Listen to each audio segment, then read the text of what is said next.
Podcast खबरों के पार, Iran Israel संघर्ष का अनदेखा सच, विश्लेषणात्मक प्रतिक्रिया। मेजबान नमस्कार दोस्तों, और खबरों के पार में आपका स्वागत है। आज हम बीबीसी हिंदी की उस रिपोर्ट पर एक गहरी नजर डालेंगे जिसमें ईरान और इसराइल के बीच बढ़ते तनाव को दिखाया गया है। रिपोर्ट ने हमें बताया कि क्या हुआ, मिसाइलें दागी गईं, अस्पताल पर हमला हुआ और नेताओं ने कड़ी बयानबाजी की। लेकिन आज हम क्या से आगे बढ़कर क्यों और कैसे पर बात करेंगे। हम उन पहलुओं को कुरेदेंगे जो अक्सर हेडलाइंस की दौड़ में पीछे छूट जाते हैं। रिपोर्ट की शुरुआत ईरान के इसराइल पर हुए बड़े मिसाइल हमले से होती है। ये सच है, लेकिन ये आधा सच है। विश्लेषण की पहली सीढ़ी है उस घटना को याद करना जिसने इस आग को भड़काया। बीबीसी की रिपोर्ट में इस बात का जिक्र बहुत हल्के में किया गया है कि ईरान के इस हमले से कुछ ही दिन पहले दमिश्क में ईरानी दूतावास पर एक घातक हमला हुआ था, जिसमें ईरान के कई वरिष्ठ सैन्य कमांडर मारे गए थे। अंतर्राष्ट्रीय कानून के तहत किसी भी देश के दूतावास पर हमला उस देश की संप्रभुता पर सीधा हमला माना जाता है। ईरान ने अपने हमले को उसी की जवाबी कार्रवाई बताया। जब हम इस संदर्भ को सामने रखते हैं तो तस्वीर ईरान का हमला से बदलकर हमले का जवाब हो जाती है। ये किसी को सही या गलत ठहराने के लिए नहीं, बल्कि घटनाओं के पूरे चक्र को समझने के लिए जरूरी है। अब आते हैं उस अस्पताल पर हुए हमले की खबर पर। रिपोर्ट में दिखाया गया है कि कैसे एक अस्पताल को निशाना बनाया गया। ये एक मानवीय त्रासदी है, इसमें कोई शक नहीं। लेकिन रिपोर्ट में यह भी बताया गया है कि ईरान का सरकारी मीडिया इसे खारिज कर रहा है और कह रहा है कि उनका निशाना पास का सैन्य अड्डा था। यहां हमें युद्ध की धुंध यानी फॉग ऑफ वॉर को समझना होगा। युद्ध के दौरान दोनों पक्ष सूचना को एक हथियार की तरह इस्तेमाल करते हैं। इसराइल दुनिया को यह दिखाना चाहेगा कि ईरान जानबूझकर नागरिक ठिकानों पर हमला कर रहा है, जबकि ईरान ये साबित करने की कोशिश करेगा कि उसके निशाने सैन्य थे। सच इन दोनों दावों के बीच कहीं हो सकता है। एक विश्लेषक के तौर पर हमारा काम किसी एक नैरेटिव को तुरंत स्वीकार करना नहीं, बल्कि ये सवाल करना है कि दोनों पक्ष इस घटना को अपने अपने प्रोपेगेंडा के लिए कैसे इस्तेमाल कर रहे हैं। अब बात करते हैं सबसे बड़े मुद्दे की, ईरान का परमाणु कार्यक्रम। बीबीसी की रिपोर्ट में इस्राएली प्रधानमंत्री नेतन्याहू के पुराने भाषणों का हवाला दिया गया है, जिसमें वो सालों से चेतावनी दे रहे हैं कि ईरान परमाणु बम बनाने के बहुत करीब है। लेकिन यहाँ एक बड़ा सवाल उठता है कि अगर ईरान दशकों से बस कुछ ही हफ्ते दूर है, तो ये हफ्ते कभी खत्म क्यों नहीं होते? आलोचक कहते हैं कि ये एक ऐसा डर है जिसे इसराइल और पश्चिमी देश ईरान पर दबाव बनाए रखने के लिए जिंदा रखते हैं। रिपोर्ट में 2015 के परमाणु समझौते यानी JCPOA का भी जिक्र है, जिसे राष्ट्रपति ट्रंप ने 2018 में रद्द कर दिया था। ये एक बेहद महत्वपूर्ण मोड़ था। उस समझौते के तहत ईरान ने अपने परमाणु कार्यक्रम को सीमित कर दिया था और बदले में उस पर लगे आर्थिक प्रतिबंध हटा लिए गए थे। जब अमेरिका इस समझौते से बाहर हुआ तो उसने ईरान को दोबारा प्रतिबंधों के अंधेरे में धकेल दिया। ईरान की प्रतिक्रिया क्या थी? उसने अपने यूरेनियम संवर्धन को तेज कर दिया। तो आज अगर ईरान परमाणु हथियार बनाने की क्षमता के पहले से ज्यादा करीब है, तो इसकी जिम्मेदारी उस कूटनीतिक विफलता पर भी आती है जब एक काम कर रहे समझौते को तोड़ दिया गया। रिपोर्ट में ईरान के सुप्रीम लीडर आयतुल्लाह खामेनेई का भी जिक्र है। उन्हें एक कट्टरपंथी और आक्रामक नेता के तौर पर पेश किया जाता है। ये उनकी छवि का एक हिस्सा है, लेकिन दूसरा पहलू ये भी है कि वो ईरान की आंतरिक राजनीति के दबाव में भी फैसले लेते हैं। जब उनके दूतावास पर हमला होता है और उनके कमांडर मारे जाते हैं, तो उन्हें देश की जनता और सेना के सामने अपनी ताकत दिखानी पड़ती है। उनकी बयानबाजी सिर्फ इसराइल या अमेरिका के लिए नहीं, बल्कि अपने देश के लोगों के लिए भी होती है। आखिर में रिपोर्ट में भारत और पाकिस्तान के छात्रों को ईरान से निकालने की बात है। ये हमें याद दिलाता है कि जब बड़े देश अपनी सामरिक बिसात बिछाते हैं तो उसके प्यादे आम इंसान बनते हैं। युद्ध सिर्फ मिसाइलों और बयानों का नहीं होता, ये उजड़ते हुए भविष्य और टूटते हुए सपनों का भी होता है। तो कुल मिलाकर बीबीसी की रिपोर्ट घटनाओं का एक अच्छा ब्यौरा देती है, लेकिन खबरों के पार जाकर देखें तो ये सिर्फ ईरान बनाम इसराइल की लड़ाई नहीं है। ये संदर्भ, कूटनीतिक इतिहास, घरेलू राजनीति और अंतर्राष्ट्रीय शक्ति संतुलन की एक जटिल कहानी है। तो अगली बार जब आप ऐसी खबर देखें तो सिर्फ ये मत पूछिए कि किसने हमला किया, ये भी पूछिए कि हमले से ठीक पहले क्या हुआ था, पर्दे के पीछे कौन से हित काम कर रहे हैं और इस शतरंज के खेल में असल कीमत कौन चुका रहा है। सोचिएगा जरूर। अगले विश्लेषण तक नमस्कार।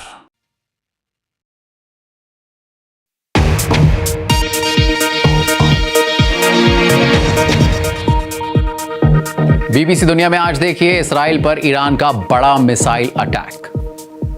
इसराइल ने फिर से ईरान की न्यूक्लियर साइट्स को बनाया निशाना। ईरान ने भी इसराइल के कई इलाकों पर दागी मिसाइलें। एक अस्पताल पर गिरी मिसाइल, दिखाएंगे कैसे हैं हालात। स्वागत है आपका बीबीसी दुनिया में, मैं हूं विदित मेहरा। कार्यक्रम में आज दिखाएंगे इसराइल के प्रधानमंत्री नेतन्याहू ने कही अस्पताल पर हमले का बदला लेने की बात। वहीं इसराइल के रक्षा मंत्री ने ईरान के supreme leader ayatollah Ali Khamenei को लेकर कही बड़ी बात।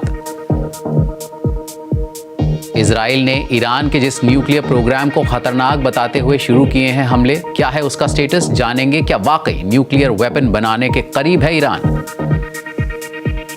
और रूस के राष्ट्रपति व्लादिमीर पुतिन ने कहा यूक्रेन के राष्ट्रपति वोलोदिमीर ज़ेलेंस्की से मिलने के लिए हैं तैयार, मगर किसी शांति वार्ता के आखिरी दौर में ही हो सकता है ये मुमकिन। ईरान और इसराइल में चल रहे संघर्ष के 7वें दिन ईरान की मिसाइलों ने इसराइल में काफ़ी नुकसान पहुंचाया है। इसराइल के पेशेरबा के हॉस्पिटल समेत कई इलाकों पर मिसाइलें गिरी हैं। इसराइल के प्रधानमंत्री बेंयामिन नेतन्याहू ने कहा है कि ईरान को इसकी भारी कीमत चुकानी होगी। ईरान के सरकारी मीडिया का कहना है कि निशाना हॉस्पिटल नहीं बल्कि उसके बगल में मौजूद इजरायली सेना का एक अड्डा था। उधर तेल अवीव के रमत गन इलाके में भी ईरानी मिसाइलों से भारी नुकसान हुआ है। इसराइल की इमरजेंसी सर्विस का कहना है कि पूरे देश में कम से कम 89 लोग घायल हुए हैं। इसराइल ने जवाबी कार्रवाई करते हुए सेना को हमले तेज करने के आदेश दिए हैं। ईरानी हमले में जिस हॉस्पिटल को नुकसान पहुंचा है, बीबीसी संवाददाता लूसी विलियमसन उसके बाहर पहुंची। There was still smoke billowing from this building when we arrived here this morning, several hours after the attack. हमले के कई घंटे बाद जब सुबह हम यहाँ पहुंचे, उस समय भी इस इमारत से धुआं निकल रहा था। इमरजेंसी टीम मरीजों को बाहर निकालने के साथ साथ इमारत के अंदर हुए नुकसान का आकलन कर रही हैं। जब सुबह हम यहाँ पहुंचे तो हमने देखा कि स्वास्थ्य कर्मियों से भरी गाड़ियों की लाइनें लगी हुई थीं। डर था कि हालात और भी खराब हो सकते हैं। जिन हिस्सों में हमला हुआ वहां के मरीजों को पहले ही अंडरग्राउंड मेडिकल शेल्टर में शिफ्ट कर दिया गया था। ये हमला अमेरिकी राष्ट्रपति ट्रंप की ओर से ईरान से बिना शर्त सरेंडर की मांग के बाद हुआ है। इससे ये भी साफ होता है कि दोनों देशों के पास अब भी इस जंग को और आगे ले जाने की ताकत है। Sides still have the power to escalate this conflict by using different weapons and by choosing different targets. कुछ देर पहले हमने यरूशलेम में मौजूद वरिष्ठ पत्रकार हरेंद्र मिश्रा से जानना चाहा कि ईरान के हमलों के बीच इसराइल में किस तरह के इंतजाम किए गए हैं, खासकर अस्पतालों में। जी, इजराइल डिफेंस फोर्सेस के एक प्रवक्ता ने बताया कि यहाँ पर आज 3 जगहों पर हमला हुआ है, रमत गान, खुलौन और बेरशेवा के उस अस्पताल में जिसका आपने जिक्र किया, सोरोका अस्पताल। बताया जा रहा है कि कुल 30 बैलिस्टिक मिसाइल जो हैं आज सुबह इसराइल पर गिरे हैं। वैसे भी आपको बता दूं कि इसराइली जितने भी अस्पताल हैं उनमें तकरीबन हर अस्पताल में अंडरग्राउंड फैसिलिटी है और पहले से ही जो है इसराइली सरकार ने इन अस्पतालों को निर्देश दे रखा था कि मरीजों को जहां तक हो सके उन्हें अंडरग्राउंड जो फैसिलिटी है उसमें उनका इलाज किया जाए। तो पहले से ही ज्यादातर लोगों का इलाज वहां चल रहा था, लेकिन इसके बावजूद चूंकि ऐसे लोगों की संख्या बहुत ज्यादा है, और आपको ये भी बता दूं कि जब से ईरान के हमले हो रहे हैं इसराइल पर, खास करके बैलिस्टिक मिसाइल के जो हमले हो रहे हैं, तब से तकरीबन 700 से ज्यादा लोग जो हैं वो यहाँ पर घायल हैं और इतने मरीजों को जो है इन अस्पतालों के अंडरग्राउंड फैसिलिटी में उनका इलाज नहीं हो पा रहा। तो ऐसे में उन्हें बाहर रखना पड़ रहा है और जो है वहाँ काफी समस्या देखने को मिल रही है। इसराइल ने ईरान के सरकारी टीवी को हैक कर वहां के लोगों से सरकार के खिलाफ खड़े होने की अपील की। वहीं इसराइली मिलिट्री का कहना है कि उसने ईरान की न्यूक्लियर साइट्स को निशाना बनाया है। इनमें नतान्स के साथ साथ इनएक्टिव माना जा रहा अरक हैवी वाटर रिएक्टर भी शामिल है। इस बीच ईरान ने इंटरनेट और फोन कम्युनिकेशन पर पाबंदी लगा दी है, जिससे वहां से जानकारियां जुटा पाना मुश्किल हो रहा है। इन हमलों के बीच भारत और पड़ोसी देश पाकिस्तान ने ईरान में पढ़ रहे अपने स्टूडेंट्स को वापस बुला लिया है। अपने अपने मुल्क पहुंचकर इन छात्र छात्राओं ने बताया कि वहां कैसे हालात हैं। हमने मिसाइल्स को देखा जो इजराइल से लॉन्च हो रही थी, वो देखा हमने इंटरसेप्ट करते हुए। ईरान का डिफेंस सिस्टम उनको इंटरसेप्ट कर रहा था and that was very terrifying for us to see that all happening there. हालात जो है बिगड़ते जा रहे हैं। पहले तो स्टार्ट जो वेरी स्लो था, लेकिन अब जो है वो बहुत हालात ख़राब होते जा रहे हैं। मोस्टली जो तेहरान में है, जो कैपिटल है, वहाँ पे बहुत ज़्यादा हालात ख़राब है। वहाँ से जो है सबको निकाला जा रहा है। इंडियन स्टूडेंट जो हैं वो सारे वहाँ से निकल रहे हैं और बाकी यूनिवर्सिटी में जो भी बच्चे थे वो निकल रहे हैं। जब हम उर्मिया से निकले तो उधर हालत उतने ख़राब नहीं थे। हमें डॉम के सामने से, विंडो के सामने से मिसाइल्स जाती हुई दिखती थी। और एक बार बस एक इंसिडेंट मुझे याद है जो हुआ था कि हमारे 3 बजे रात को हमारे डॉम के ऊपर से एक मिसाइल निकली थी तो हमारी पूरी विंडो हिल गई थी। फौरन ही जैसे ही ड्रोन ऊपर यानी कि इनका डिफेंस सिस्टम डिस्ट्रॉयड हुआ, हम उधर अपनी आंखों से देखे डिस्ट्रॉयड होते हुए, उस वक्त हम बिल्कुल घबरा गए थे कि ऐसा लगा कि अभी हम इस दुनिया से गए हैं। गर्ल्स डॉर्मेट्री है कोही नॉर्दर्न शुमाल साइड पे, वहाँ पे थे और हमारे वहाँ पे बिल्कुल आसमान में हर चीज़ आपको सुनाई देती है साफ साफ। लेकिन ईरान डिफेंस कर रहा था, लेकिन जब डिफेंस भी करते हैं या फिर मिसाइल वगैरह आते हैं, ड्रोन आते हैं, उनकी आवाज़ बहुत ज़्यादा आती है। तो उस वजह से बच्चे बहुत डर रहे थे क्योंकि सिचुएशन समझ नहीं आ रही थी क्या होगा, कैसे होगा, ये ड्रोन इंटरसेप्ट होंगे, गिरेंगे क्या, मतलब किस तरह ईरान कंट्रोल करेगा। इस बीच अमेरिका ने ईरान पर हमला करने की योजना तैयार कर ली है, मगर ट्रंप अमेरिकी सेना को एक्शन का आदेश कब देंगे ये तय होना अभी बाकी है। देखिए बीबीसी संवाददाता जेक वॉन की रिपोर्ट। ईरान और इसराइल के बीच एक हफ्ते से जारी हमलों के रुकने की फिलहाल कोई उम्मीद नहीं दिख रही।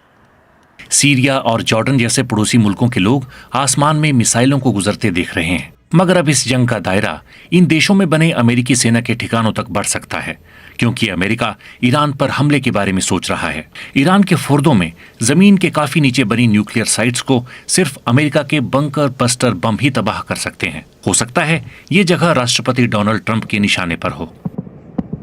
अमेरिका में बीबीसी के सहयोगी सीबीएस ने खबर दी है कि ट्रंप ने ईरान में हमले के प्लान को मंजूरी दे दी है, मगर इस खबर के मुताबिक उन्होंने हमले का आदेश नहीं दिया है। अगर ईरान परमाणु कार्यक्रम हमेशा के लिए बंद कर देता है तो हमला नहीं होगा।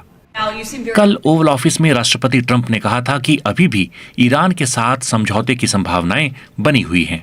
ईरान उस समय पर साइन करने के लिए बहुत करीब पहुंच चुका था, जो उसके लिए बहुत अच्छा समझौता होता। मुझे लगता है कि ये अभी भी हो सकता है। वो हमसे मिलना चाहते हैं, वो व्हाइट हाउस में मुझसे मिलना चाहते हैं। ये बड़ी बात है, मगर इसमें देर हो चुकी है।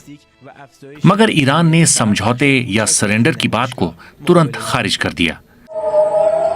अमेरिका पहले से ही ईरानी मिसाइलों को मार गिराने में इसराइल की मदद कर रहा है, मगर ईरानी अधिकारियों ने चेतावनी दी है कि अमेरिका ने ईरान पर सीधा हमला किया तो ये हदों को पार करना होगा। ईरान के सुप्रीम लीडर ने टीवी पर जारी संदेश में चेताया कि अगर अमेरिका ने हमला किया तो इसका जवाब दिया जाएगा। ईरान और इसराइल में बढ़ते संघर्ष ने दुनिया के ताकतवर देशों की चिंता बढ़ा दी है। रूस के राष्ट्रपति व्लादिमीर पुतिन ने ईरान के सुप्रीम लीडर को मारने या सत्ता से हटाने का ये कहते हुए विरोध किया कि ईरान के लोग अपने नेताओं के साथ हैं। ईरान ने यूनाइटेड नेशन सिक्योरिटी काउंसिल में एक इमरजेंसी बैठक बुलाई है जो शुक्रवार को होगी। इसी दिन यूरोपीय देशों के विदेश मंत्री जिनेवा में ईरान के अधिकारियों से मिलेंगे ताकि इस युद्ध को खत्म करने की आखिरी कोशिश की जा सके। मगर अभी तो ऐसा लगता है कि असल फैसला अमेरिका में ही लिया जाएगा, राष्ट्रपति ट्रंप के वॉर रूम में। बीबीसी संवाददाता जेक वॉन की रिपोर्ट।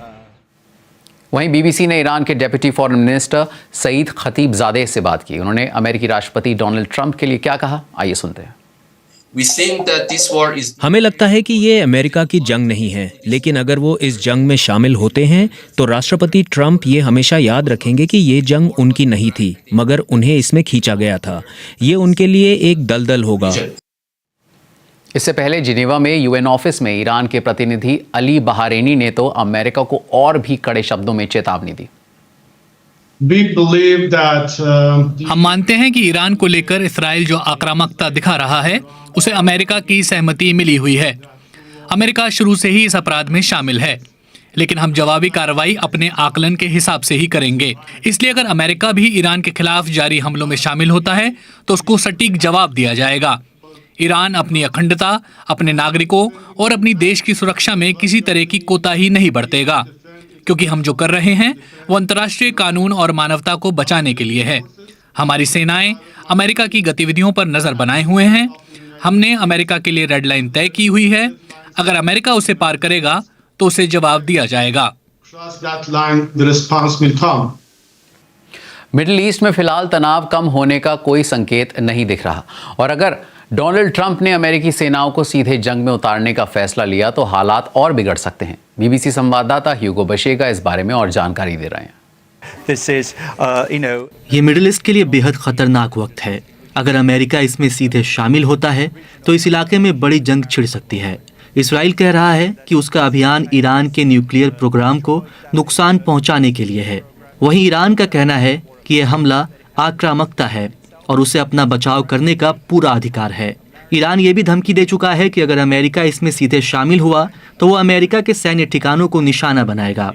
ऐसे में पूरे क्षेत्र में टकराव शुरू हो सकता है। इसराइल ने बीते हफ्ते ये कहते हुए ईरान पर हमले शुरू किए थे कि ईरान परमाणु हथियार बनाने के बेहद करीब है, जबकि ईरान का कहना है कि वो जो न्यूक्लियर प्रोग्राम चला रहा है वो पीसफुल है, यानी न्यूक्लियर बम बनाने का उसका कोई प्लान नहीं है। हवाला दिया जा रहा है कि एनरिच्ड यूरेनियम का, जिससे एनर्जी के लिए भी इस्तेमाल किया जा सकता है, और ज़्यादा एनरिच करने पर उसे न्यूक्लियर वेपन्स भी बनाए जा सकते हैं। बीबीसी के एनालिसिस एडिटर रॉस एटकिंस बता रहे हैं कि ईरान के न्यूक्लियर प्रोग्राम का स्टेटस क्या है। बिन्यामिन नेतन्याहू बहुत पहले से ईरान के बारे में चेतावनी देते आ रहे हैं। Time is running out.